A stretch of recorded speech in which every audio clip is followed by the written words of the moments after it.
Mai.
Kala. Mana itu slide-nya kala. Bentar teman-teman.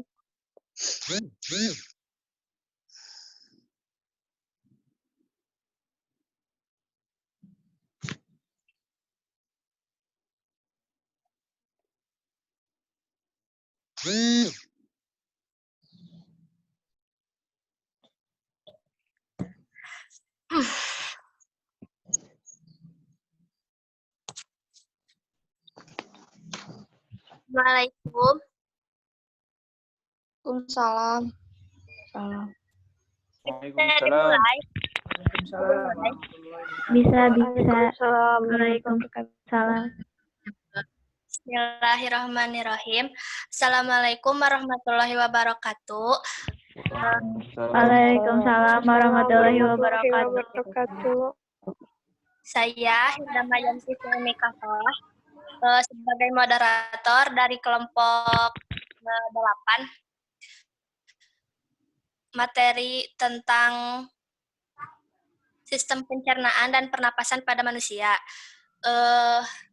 Kelompoknya ada Caikal Nur Putra, Tasya Hidayah, Rian Septian, Widya Astuti, dan Risa Rashidatul Haya. Langsung saja pada materi yang pertama akan dibacakan oleh saya sendiri. Rian, slide-nya.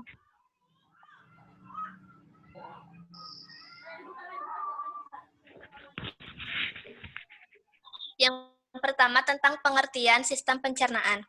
Sistem pencernaan adalah sistem organ dalam manusia yang berfungsi untuk menerima makanan, mencerna menjadi zat-zat gizi dan energi, menyerap zat-zat gizi ke dalam aliran darah, serta membuang bagian makanan yang tidak dapat dicerna atau merupakan sisa dari proses tersebut.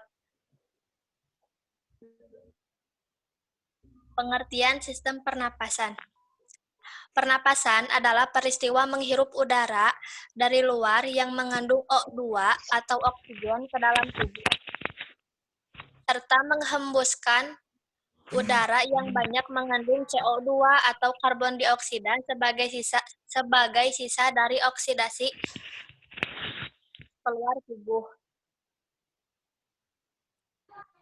Sistem pernapasan pada manusia terdiri atas paru-paru dan sistem saluran yang menghubungkan jaringan paru-paru dengan lingkungan luar paru yang berfungsi untuk menyediakan oksigen atau darah dan membuang karbon dioksida.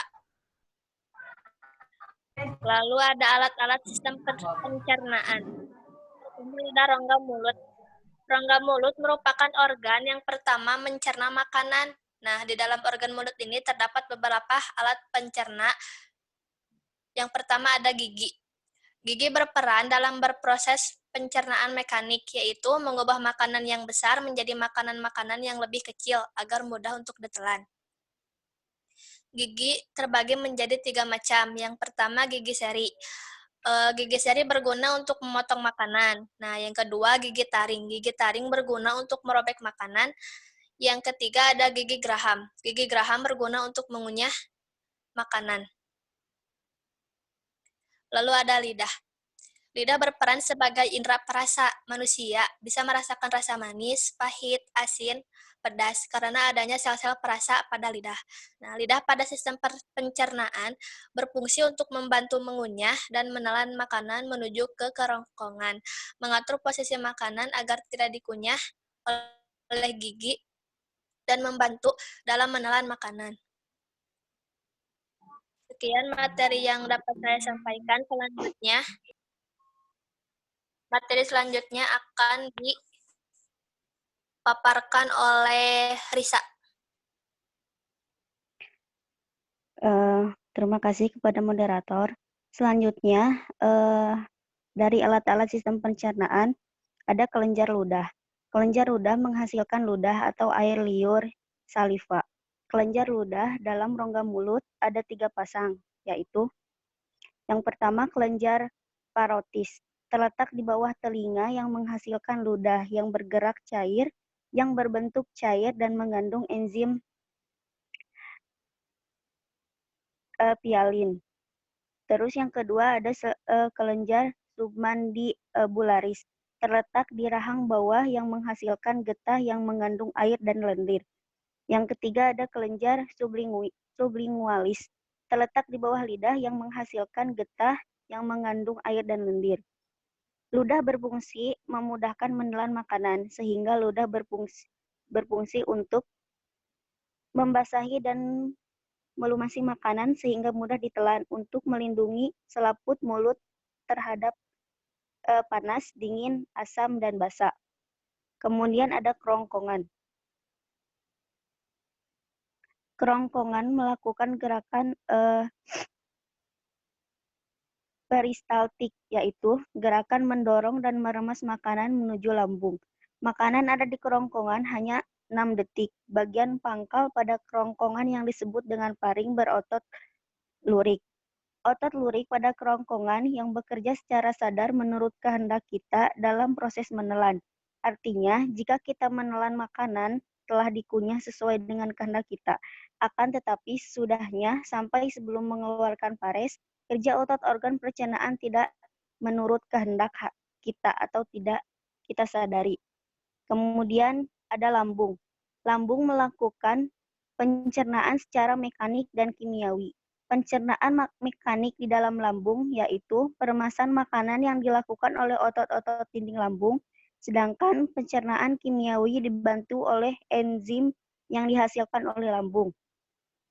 Yang selanjutnya ada pankreas. Pankreas tidak mencerna makanan, tetapi menghasilkan enzim-enzim yang berperan membantu proses pencernaan. Pankreas menghasilkan enzim yang pertama ada amilopsin atau amilase pankreas, yaitu enzim yang mengubah zat tepung amilu menjadi gula lebih sederhana, maltosa. Kemudian ada steapsin, lipase pankreas, yaitu enzim yang mengubah lemak menjadi asam lemak dan gliserol. Yang terakhir ada trypsinogen. Jika belum aktif, maka akan diaktifkan menjadi tripsin, yaitu enzim yang mengubah protein dan pepton menjadi depetida dan asam amino yang siap diserap oleh usus halus. Saya kembalikan kepada moderator.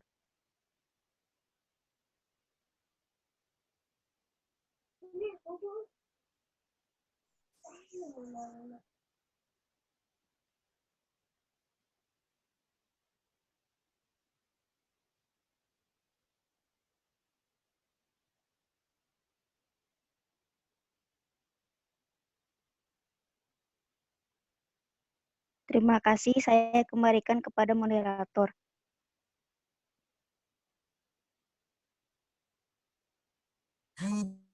Baik, untuk materi selanjutnya akan dipaparkan oleh Caikel. Kepada Caikel, saya persilahkan.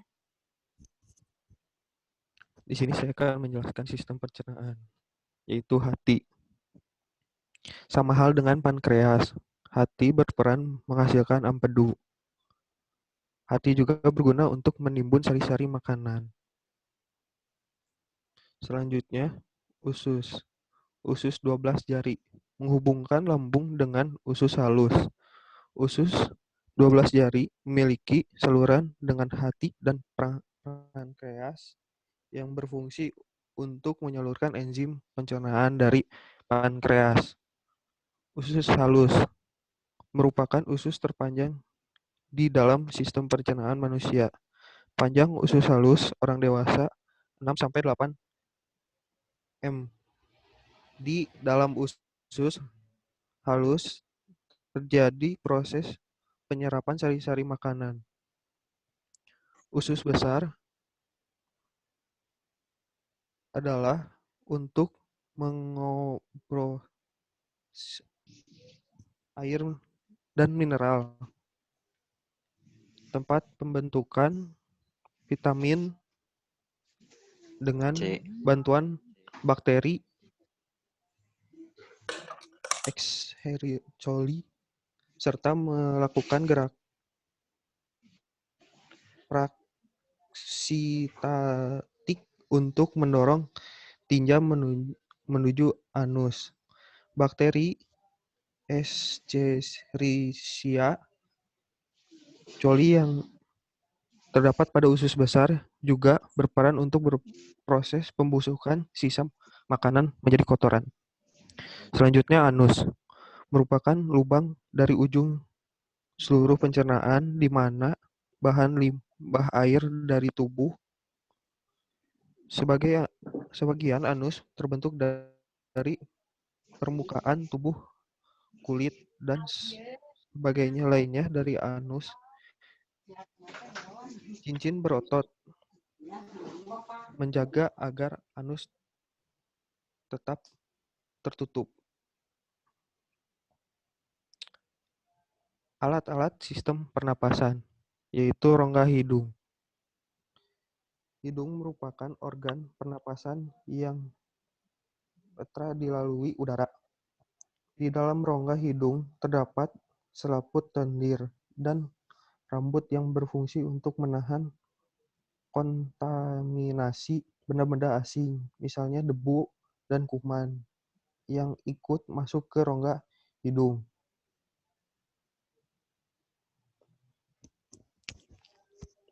Pangkal tenggorokan atau faring. Faring merupakan pertemuan antara saluran pernapasan di bagian depan dan seluruh pencernaan di bagian belakang.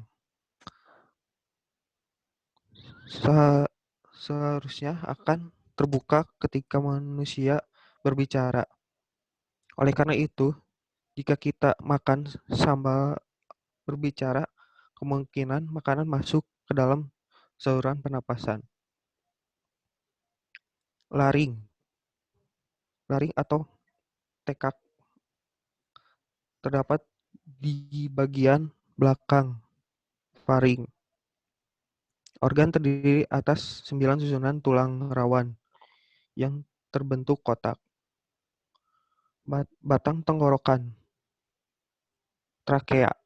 Batang tenggorokan berupa cincin tulang rawan yang memiliki silih-silih pada dinding di dalam.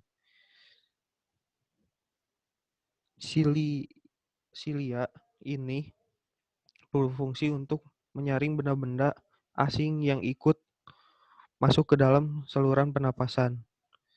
Sebagian trakea terletak di leher dan sebagiannya terletak di rongga dada.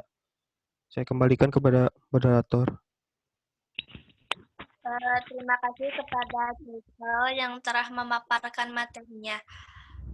Materi selanjutnya akan dibahas oleh Widya. Kepada Widya, saya persilahkan. Terima kasih kepada moderator. Di sini saya akan membahas alat-alat sistem pernapasan.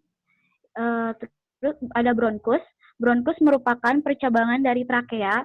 Trakea bercabang lagi menjadi dua, yaitu bronkus kanan dan bronkus kiri. Struktur lapisan mukosa bronkus hampir sama dengan trakea. Bronkus kanan dan bronkus kiri masing-masing bercabang-cabang lagi menjadi bronchiolus yang merupakan salah satu bagian paru-paru. Yang selanjutnya ada bronkiolus. Bronkiolus berfungsi sebagai saluran udara pernapasan dari bronkus menuju ke gelembung-gelembung alveolus. Struktur dari bronkiolus hampir mirip dengan struktur yang menyusun bronkus, tapi epitelium bersilianya mengalami modifikasi menjadi sisik.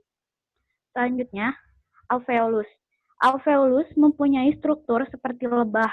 Di alveolus inilah terjadi pertukaran gas antara udara dan darah.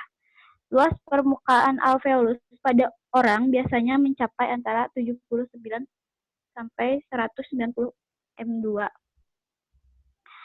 Selanjutnya ada alat sistem pencernaan. Yang pertama ada mulut, yang kedua ada kerongkongan, yang ketiga ada lambung, yang keempat usus halus, yang kelima usus besar, yang keenam rektum, dan yang ketujuh anus.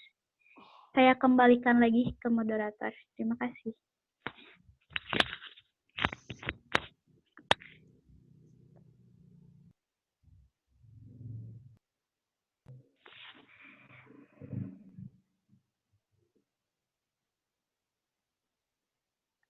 Saya kembalikan lagi ke moderator.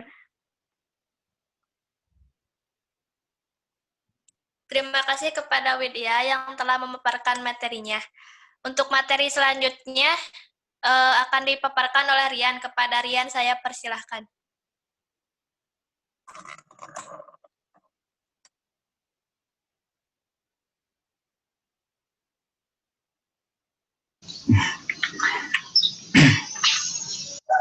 Ya, bismillahirrahmanirrahim. Di sini saya akan menjelaskan tentang fungsi dari alat sistem pencernaan.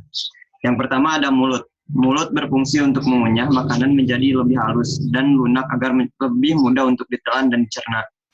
Gigi memotong makanan menjadi potongan-potongan kecil yang dibasahi oleh air liur sebelum lidah. Dan otot-otot lain mendorong makanan ke dalam paring dan melewatkannya ke dalam kerongkongan. Di dalam mulut terjadi dua sistem pencernaan, yaitu secara mekanis dan secara kimiawi. Kemudian di sini ada fungsi alat sistem pencernaan dari kerongkongan atau esofagus.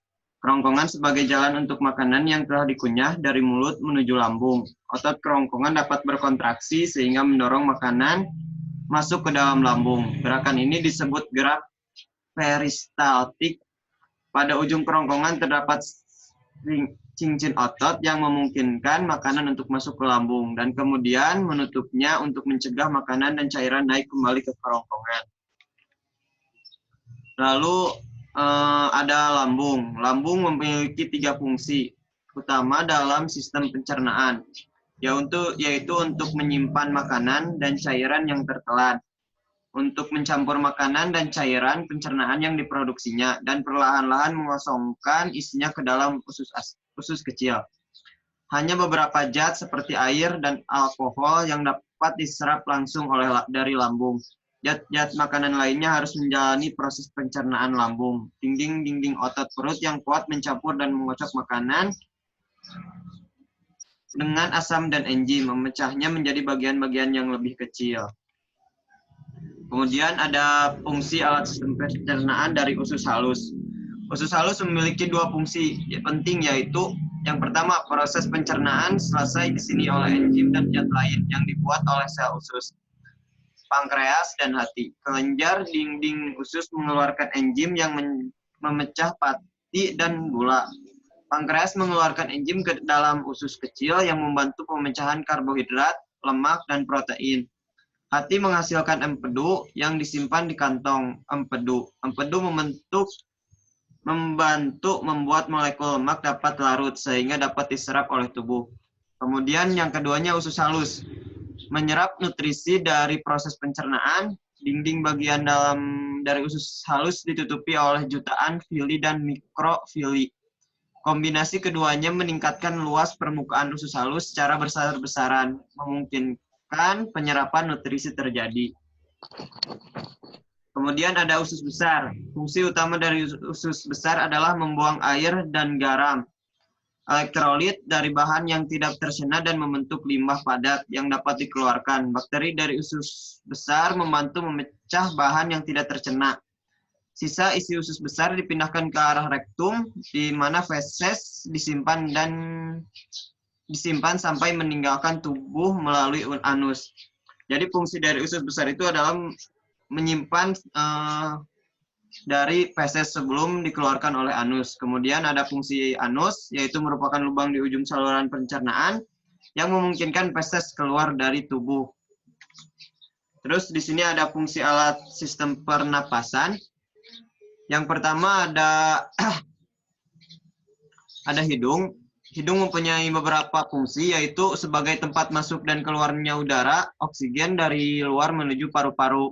Kemudian menyaring debu dan kotoran yang berasal dari luar udara dengan menggunakan bulu hidung atau selaput lendir pada bagian hidung. Yang ketiganya berperan dalam resonansi suara. Jadi apabila hidung kita bermasalah, tentu saja suara yang kita keluarkan berbeda dengan aslinya. Contohnya saat kita pilek, maka suara kita akan berbeda dengan biasanya. Kemudian hidung juga berfungsi sebagai indera penciuman, merupakan salah satu fungsi utama dan khusus dari hidung.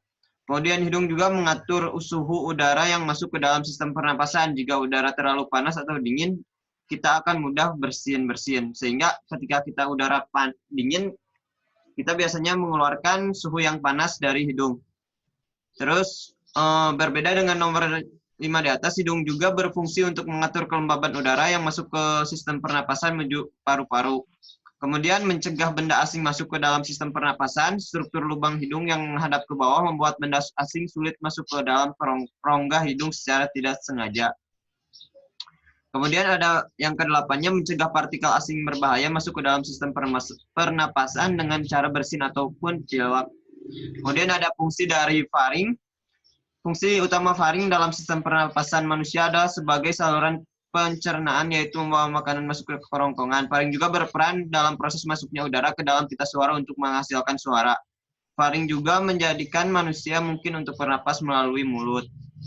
Kemudian ada trakea. Fungsi dari trakea utamanya sebagai jalur udara untuk masuk ke dan keluar dari paru-paru. Organ ini tersusun dari atas cincin tulang rawan dan terdapat di depan kerongkongan. Terus ada yang selanjutnya ada bronkus. Bronkus yaitu menghasilkan dahak, mengeluarkan debu, membantu bernapas dengan cepat, tempat difusi udara, menahan beban saat bernapas, dan memastikan udara masuk ke paru-paru. Terus kemudian ada bronchioles, fungsinya sebagai tempat pertukaran oksigen. Kemudian ada alveoli, fungsinya sebagai tempat pertukaran oksigen dan karbon dioksida. Saya kembalikan lagi ke moderator.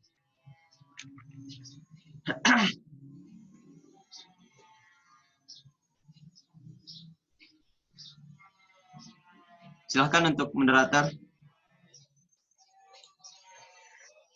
Terima kasih kepada Rian yang telah memaparkan materinya. Untuk materi selanjutnya akan dipaparkan oleh Tasya. Kepada Tasya, saya persilakan. Bismillahirrahmanirrahim. Assalamualaikum warahmatullahi wabarakatuh. Waalaikumsalam warahmatullahi wabarakatuh. Di sini ada mekanisme pencernaan. Mekanisme pencernaan itu dibagi menjadi 4. Yang pertama ada gerakan peristaltik, terus yang kedua proses dalam lambung, yang ketiga segmentasi, yang keempat kontraksi sfinkter.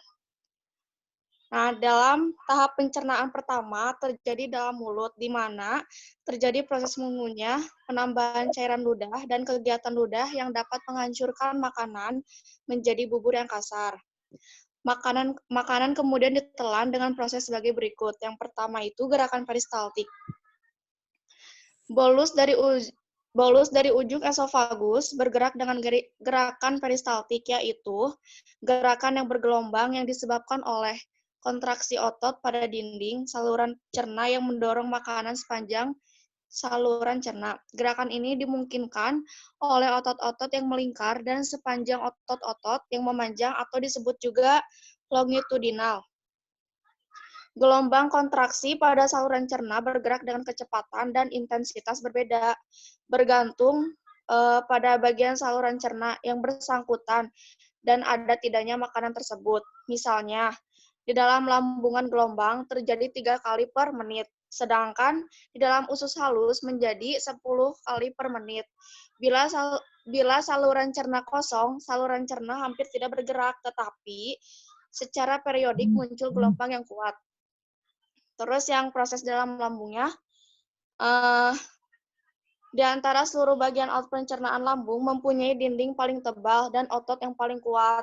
Di samping otot-otot yang melingkar dan memanjang, lambung mempunyai lapisan otot diagonal yang secara bergiliran berkontraksi dan mengendor. Sementara ketiga macam otot ini menekan otot imus ke bawah. Sphincter pylorus tetap tertutup rapat untuk mencegah kimus masuk ke dalam duodenum atau duodenum itu bisa disebut juga usus halus. Akibatnya, kimus diaduk dalam lambung. Lambung mengeluarkan cairan lambung. Bila kimus menjadi cairan halus, sphincter pylorus membuka sebentar, ya kira-kira sekitar 3 kali per menit. Dan kimus tersebut keluar sedikit demi sedikit masuk ke usus halus.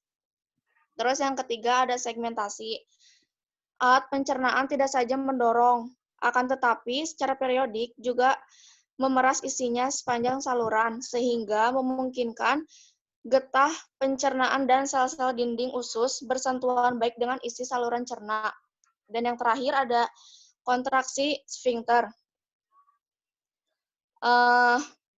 Otot-otot ini mencegah terjadinya arus balik isi saluran cerna. Sphincter kardiak mencegah isi lambung kembali ke esofagus. Sphincter pylorus mencegah isi usus kembali ke lambung dan menjaga agar bolus tinggal cukup lama dalam lambung untuk memungkinkan pencampuran yang baik dengan getah lambung dan menjadikannya lebih halus. Pada usus halus ada sphincter ileocecal yang berfungsi mengosongkan isi halus yang mengosongkan isi usus halus ke dalam usus besar. Kencangnya otot rektum dan otot anus bertindak sebagai pengaman untuk mencegah agar pengeluaran sisa pencernaan tidak terjadi secara sembarangan. Terus ada mekanisme pernapasan. Rian.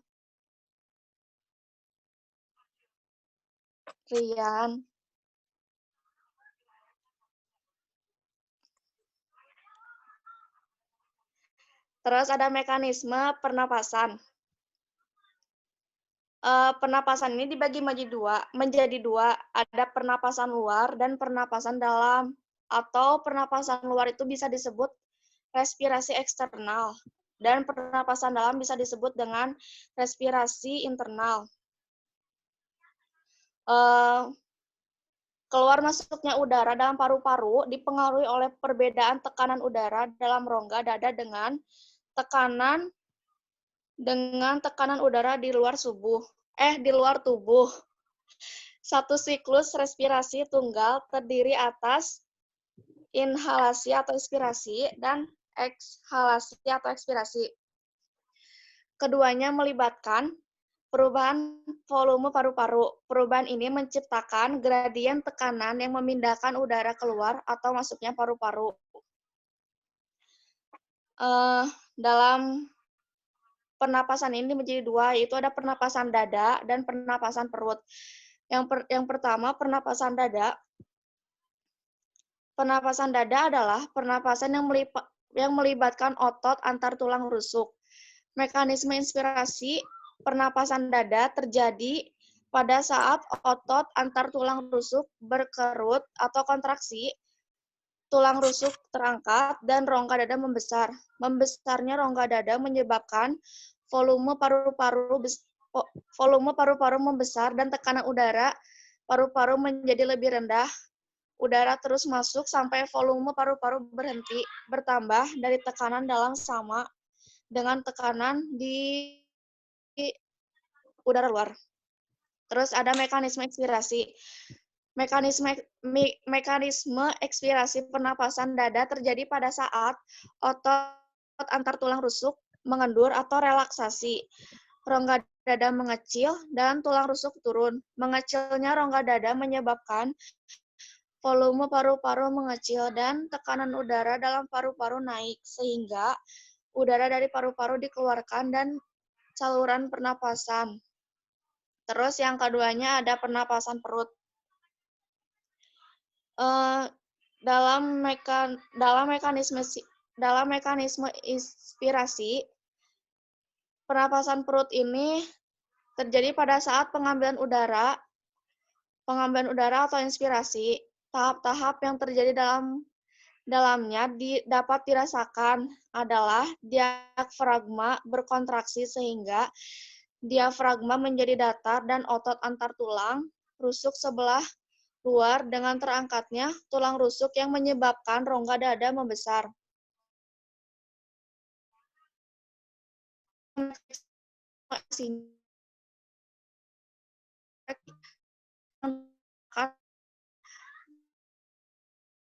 Kembali ke posisi semula dan otot antar rusuk dalam kontraksi menyebabkan tulang rusuk kembali ke posisi semula sehingga rongga dada mengecil. Saya kembalikan ke moderator. Terima kasih kepada Tasya dan teman-teman yang telah memaparkan materinya. Sekian dari kelompok kami untuk pemaparan materi. Untuk selanjutnya, kami membuka 3 pertanyaan. Silahkan kepada teman-teman. Ada yang ingin ditanyakan?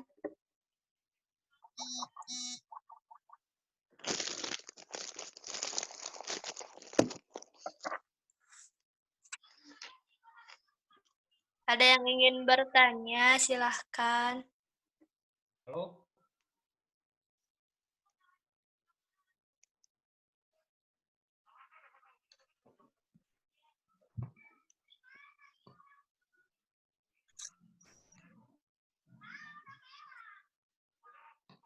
Halo? Ya. Halo?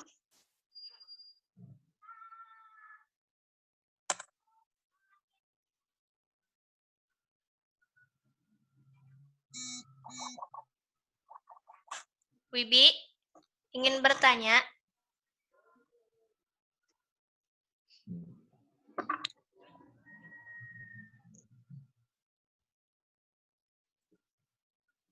Saya ingin Halo. bertanya. Ya. Apa?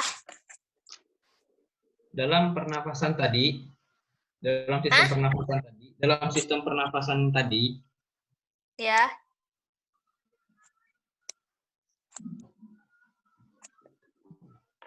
jika ada salah satu yang sakit atau rusak, apakah itu akan mempengaruhi yang lainnya? Ya. Terima kasih. Sama-sama.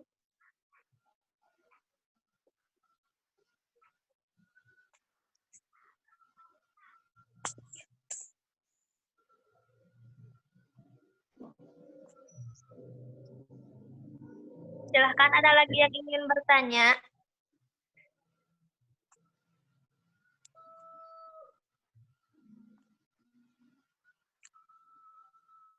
Wibi NPM berapa, Wibi? 04.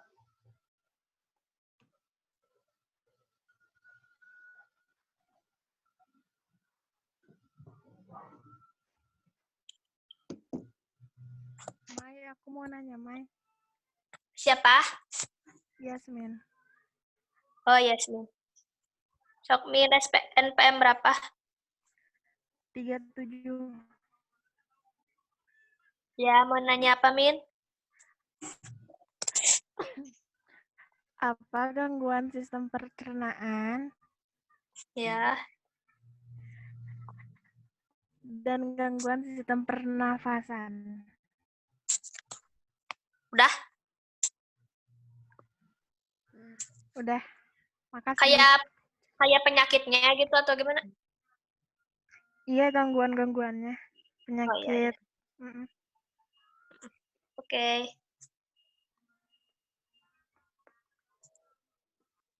Ada lagi? Satu pertanyaan lagi. Saya Mai, Siapa? Uus? Firdaus, Ya. NPM berapa, Uus? 35. Ya, apa? Kan tadi tuh sering disebutkan ya gerakan apa tadi tuh peristaltik. Nah, selain di kerawanan tenggorokan tuh si gerakan peristaltik ini terdapat pada apa saja gitu selain dari selain dari organ tenggorokan dan kerongkongan. Iya, iya. Oke.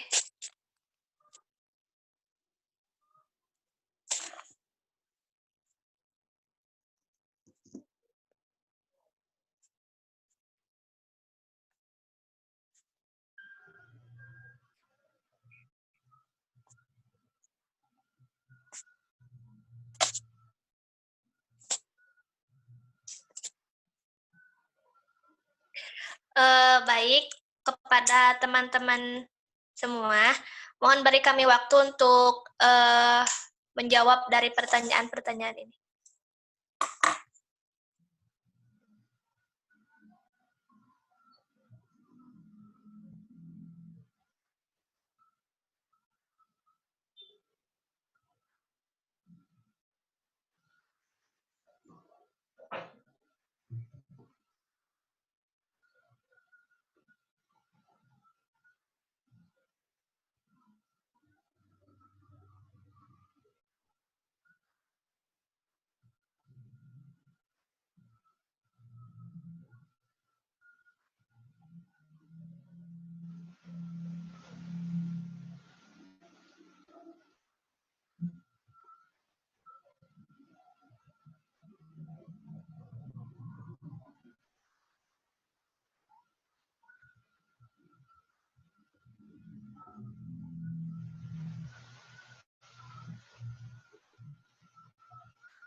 Kotor.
Baik, untuk pertanyaan dari Wibi akan dijawab oleh Tasya. Kepada Tasya, saya persilahkan.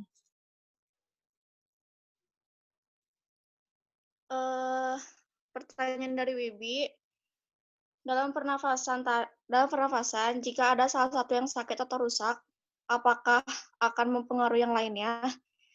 Ya, kalau misalkan pernapasannya terganggu gitu kan, jika salah satu organ dalam sistem organ rusak, maka sistem organ itu tidak bisa berjalan dengan lancar.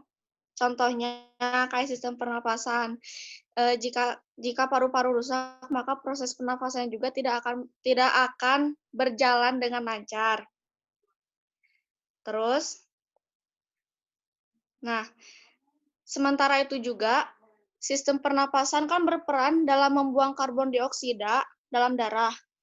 Saat terjadi gagal nafas, karbon dioksida tersebut dapat menumpuk dan berubah menjadi racun dalam darah, sehingga menyebabkan kerusakan jaringan dan organ dalam tubuh. Terus organ organ yang dipengaruhinya juga ialah dari dalam paru-parunya tersebut. Nih, kalau misalkan paru-parunya udah kena, bisa menyebabkan fibrosis paru, atau bisa disebut juga dengan gagal nafas kronis. Terus yang keduanya ada jantung. Kalau misalkan dalam jantung, yang terserangnya mungkin bisa serangan jantung atau gagal jantung, kelainan irama detak jantung. Terus yang ketiganya ada ginjal. Ginjal juga dapat dapat dipengaruhi gitu. Terus yang keempatnya ada otak. Gagal napas juga dapat menyebabkan kekurangan oksigen yang membuat sel otak mengalami kerusakan. Dan dalam otak ini bisa menyebabkan koma atau hingga kematian. Terus yang kelimanya ada sistem pencernaan. Gagal napas juga dapat memicu terjadinya perdarahan pada saluran pencernaan, serta gangguan pada lambung dan usus.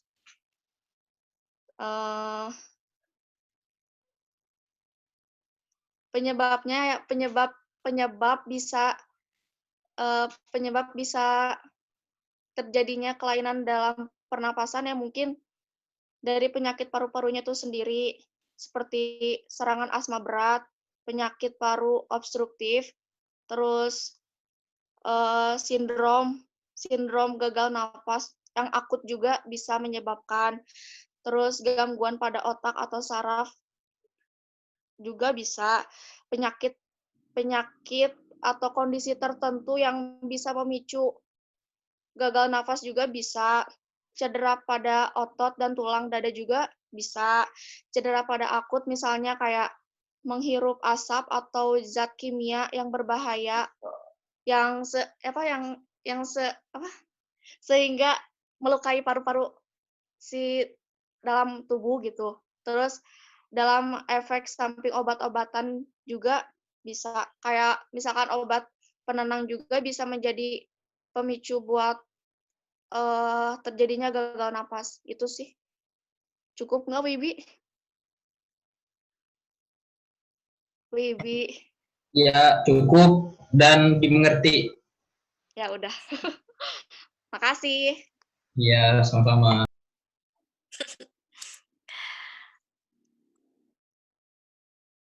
Untuk pertanyaan dari Firdaus akan dijawab oleh Risa. Kepada Risa saya persilahkan. Apa? Enggak sih, nggak deg-degan kalau gue. Hah?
Halo.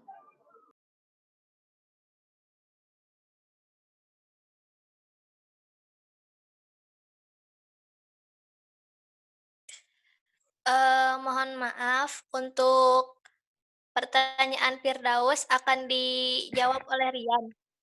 Kepada Rian saya persilahkan. Silahkan Rian.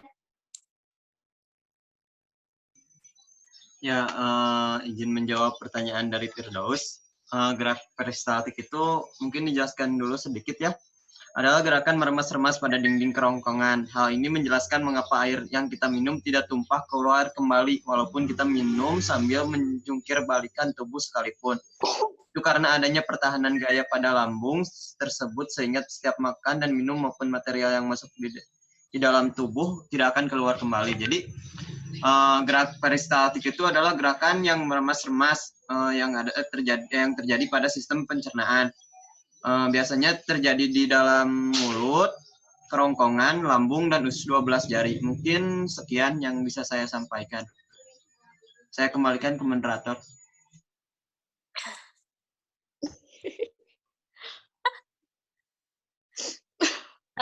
Gimana, Us?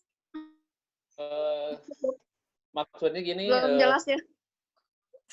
gini minta contohnya gitu, selain di selain di di tenggorokan, di mana lagi gitu kita dapat menemukan si gerakan peristaltik ini gitu. Klarifikasi. Ya, tadi kan udah disebutin juga sama Rian. Itu tuh bisa terjadi di mulut, di lambung, sama di usus 12 jari. Gitu. Di mana? Di lambung sama di mulut, oh. di kerongkongan, di lambung, sama di usus 12 siap, jari. terima kasih. Nah, gitu. Sudah? Atau masih belum? Oke, makasih Us.